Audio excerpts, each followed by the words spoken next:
Hello friends, welcome back to Dainty Gift School of Decor and Decoupage. Today I just have a short little video for you showing how I do my liquid liners.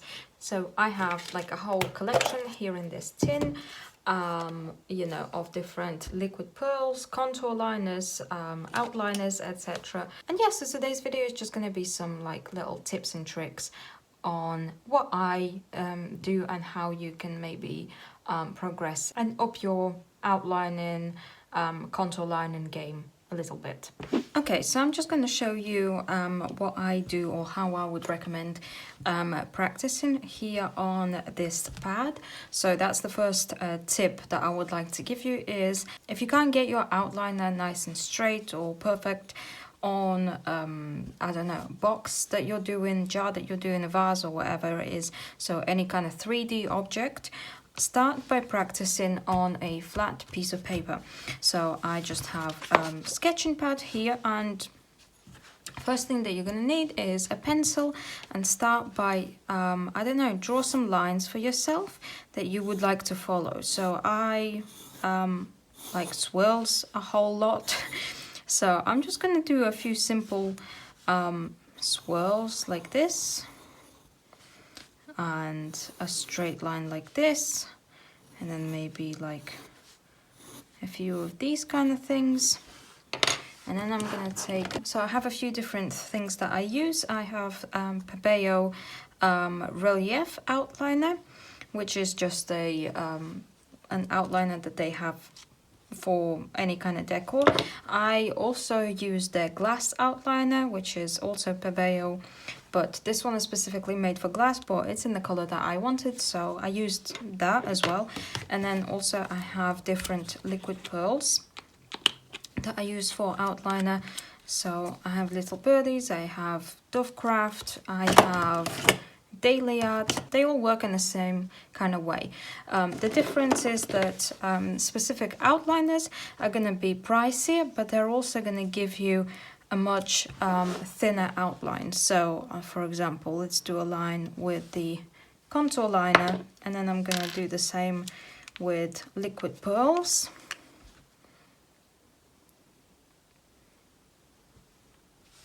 So you can see the thickness of the line is kind of much greater with liquid pearls, and it's going to be the same if you want to like do some dots with the outliner. You can get really tiny dots, and then if you want to do dots with liquid pearls, you know, it's going to be a little bit different. So it's liquid pearls are going to be much thicker, but they are much more affordable. So this cost £1. These usually cost around £3 to £4.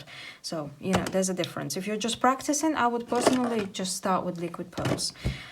Okay, and so there's a few different ways that you can do the outliner. My favorite one is the technique that I like to call dot and drag, which is basically I simply make a dot, but instead of stopping, so stopping, pressing and pulling away like this, I make a dot and I carry on squeezing and I drag my outliner like a little bit, and then I make another dot. So stop, make another dot, drag, make another dot, drag, make another dot, drag, make another dot. So very simple, very straightforward. Might just take a little bit of practice. So make a dot, drag, make a dot, drag. This is my favorite way of applying outliner. I find I get the best results with this kind of thing. You can also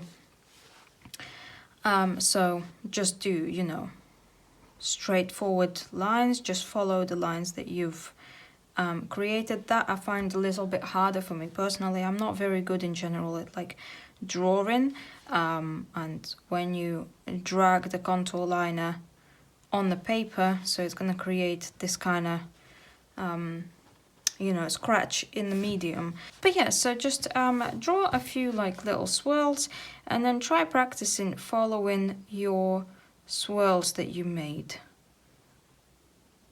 And you can vary the distance, like if you need to, when you need to move your hand, pull away and then start from the same dot and carry on. So I'm gonna do dots all around here,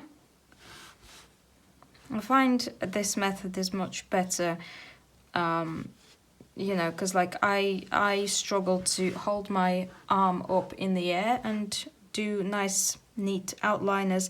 So like this allows me to hold my hand firmly down, so I have full control over it, and then once, you know, once I can't keep going anymore and I need to readjust my hand, I can stop and then I pick up from exactly where I stopped. And then, oh, and then you can go back over it if you need to.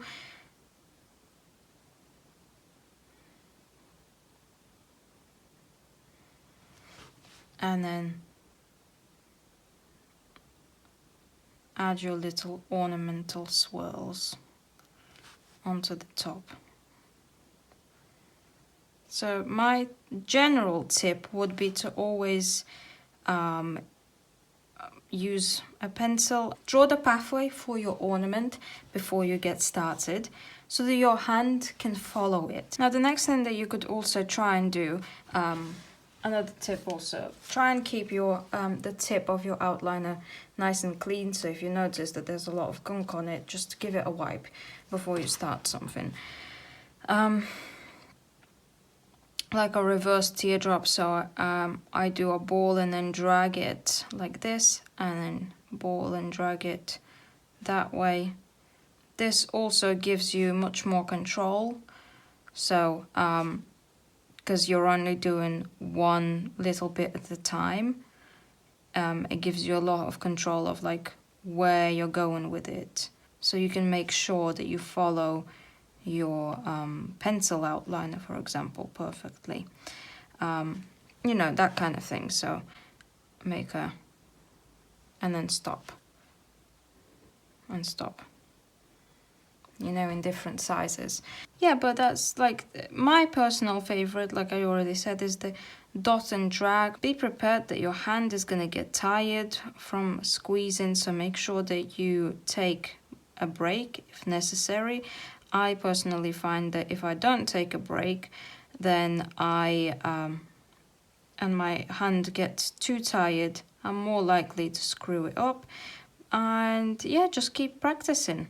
Mine are also not very perfect at all, but like again, as I always say, that's why I like the vintage style so much.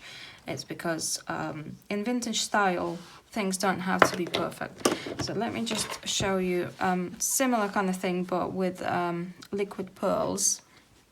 So I'm just gonna draw this, and then I'll take like a colorful liquid pearl. We'll take a pink one, and I'll start from the inside maybe this time, and dot and drag.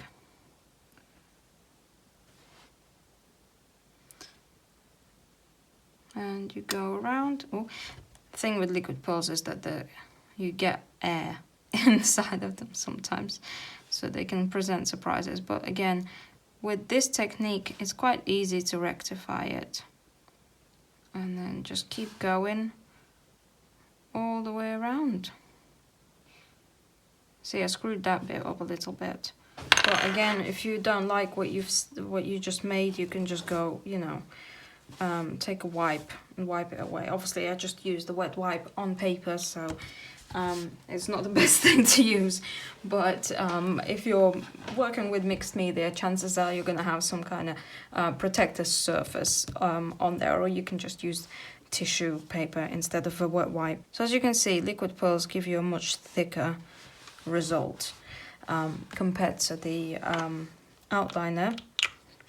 But they are easier to squeeze. This plastic bottle is much easier to squeeze than this hard metal. Yeah, I hope that this was helpful. There isn't really much more to say about this other than, you know, these are the techniques that I personally like to imply, and the best bits of advice that I can give with outliners is practice on a flat surface first. So practice on a piece of paper first, maybe even with just liquid pearls, so that you don't waste your money away on just, you know, practice pieces, and they are easier to work with. And keep your hand steady, so rest it on your desk rest your elbow on the desk, rest your wrist on the desk if you can. So find a really comfortable position so that when you're doing something, your hand is genuinely comfortable.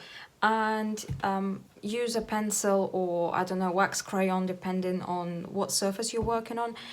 Use something to put in that lines or some kind of guide for yourself as to like where you're going with it, what you're doing before you start working, because just having that like a visual representation of what you're doing helps your brain, or at least that's how I see it, helps your brain send the signal to your hand, you know, like where your next movement should be going to. So yeah, just keep practicing, keep going, you'll get there. And yeah, thank you so much for watching, and I will see you in my next video. Bye!